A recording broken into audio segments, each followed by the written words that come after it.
টিকা না পেয়ে রাজধানীর পান্থপথ এলাকায় সড়ক অবরোধ করে বিক্ষোভ করছেন সৌদি আরব সহ মধ্যপ্রাচ্যগামী প্রবাসীরা।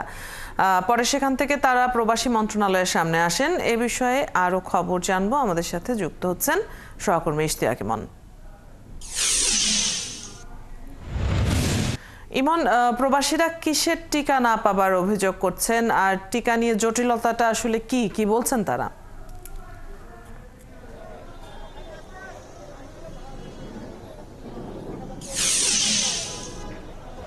ধন্যবাদ অদিতি। মূলত এটি মেনিনজাইটিস রোগের যে টিকা, সেই টিকা সৌদি আরব আইন যে করেছে, সেখানে মধ্যপ্রাচ্যের সৌদি আরব সহ বেশ কয়েকটি দেশে প্রবেশ করার ক্ষেত্রে মেনিনজাইটিস রোগের টিকা নিতে হবে, এটি বাধ্যতামূলক করা হয়েছে।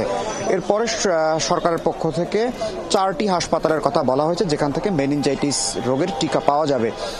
3টি হাসপাতালেই তার মধ্যে টিকা পাওয়া যাচ্ছে না। একটি হাসপাতালের সর্বশেষ ঠিকানা দেওয়া হয়েছে প্রবাসীদের দেওয়া তথ্য মতে স্কয়ার হাসপাতালের আজ অনেকেই নির্ধারিত সূচি অনুযায়ী টিকা নিতে গিয়েছিলেন, কিন্তু সেখানে গিয়ে দেখলেন তারা টিকা নেই। তারপরেই তারা স্কয়ার হাসপাতালের সামনের যে সড়কটি রয়েছে সেটি অবরোধ করেন প্রায় 1 ঘন্টার মতো। তারপরেই তারা মিছিল নিয়ে প্রবাসী কল্যাণ ভবনের সামনে এখানে এসেছেন। আপনি দেখতে পাচ্ছেন যে এখানে বিপুল সংখ্যক পুলিশের সদস্যরাও আছেন। প্রবাসীরা যেটি বলছেন যে মেনিনজাইটিস যে টিকা, সেই টিকাটি দেওয়ার জন্য 4,500 টাকা নির্ধারণ করা হয়েছে এবং 300 টাকা সার্ভিস চার্জ, অর্থাৎ 4800 টাকা এই টিকার জন্য তাদেরকে দিতে হবে। সেটি তাদের সমস্যা নয়, কিন্তু টিকাটি যদি তারা কোনো কারণে না পায় তাহলে অনেকেই আসলে বিমানে উঠতে পারবেন না। অর্থাৎ প্রায় 90,000 1 লাখ টাকা একটি কেনা টিকিট, সেটিতে তাদের একটি বড় ক্ষতি হয়ে যাবে। কারণ যারা প্রবাসে যাচ্ছেন তারা বেশিরভাগই কর্মী হিসেবে যাচ্ছেন, এই টাকাটি জোগাড় করা তাদের জন্য অনেকটাই কষ্টসাধ্য। কিন্তু কোনো কর্তৃপক্ষ এই বিষয়ে আসলে কোনো কথা বলছেন না, কোনো তথ্য দিচ্ছেন না, এমন অভিযোগই আসলে এই যারা টিকা প্রত্যাশী রয়েছেন, প্রবাস গমনে ইচ্ছুক, তারা বলছেন যে সরকারের পক্ষ থেকে কিভাবে এটি ব্যবস্থা করা হবে। অর্থাৎ টিকা ছাড়া যেহেতু তারা বিমানে যেতে পারবেন না, সেহেতু বিমানের টিকিট করা হয়েছে, তাহলে এই টিকিটগুলোর কি হবে, এই ক্ষতিপূরণটি কে দিবে?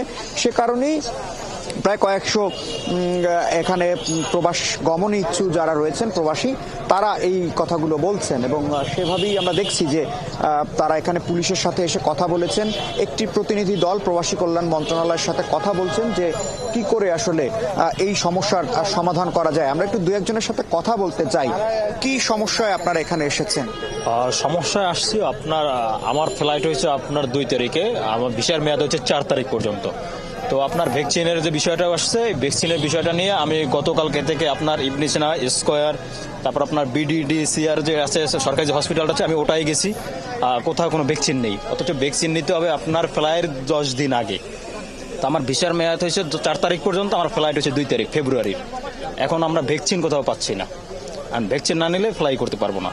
শুনছিলেন যে তারা একটা বড় ক্ষতির মধ্যে পড়তে যাচ্ছেন, কারণ ভ্যাকসিন যদি না নিতে পারেন তাহলে ইমিগ্রেশন হয়ে তাদের আসলে বিমানে ওঠা যাবে না, এমনটি নির্দেশনা দেওয়া হয়েছে। সেখানে তারা ভ্যাকসিনের জন্য বিভিন্ন হাসপাতাল, যে হাসপাতালগুলোতে ঠিকানা দেওয়া হয়েছে সেই হাসপাতালগুলোতে তারা ভ্যাকসিন পাচ্ছে না, যে কারণে তারা একটা বড় আর্থিক ক্ষতির মুখে পড়ছেন এবং তাদের যে বিদেশ গমন সেটিও একটি অনিশ্চয়তার মধ্যে পড়ে যাচ্ছে। যে কারণেই সারা দেশ থেকে যারা এসেছেন তারা বেশিরভাগই দেশের বিভিন্ন প্রান্ত থেকে এসেছেন।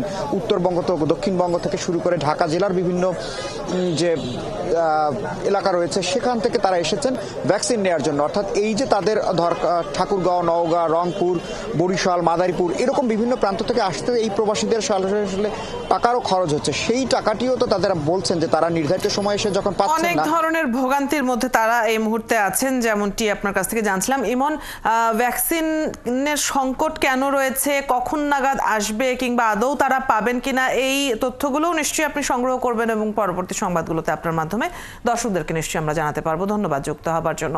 সহকর্মী ইশতিয়াক ইমন আমাদের সাথে যুক্ত ছিলেন এতক্ষণ।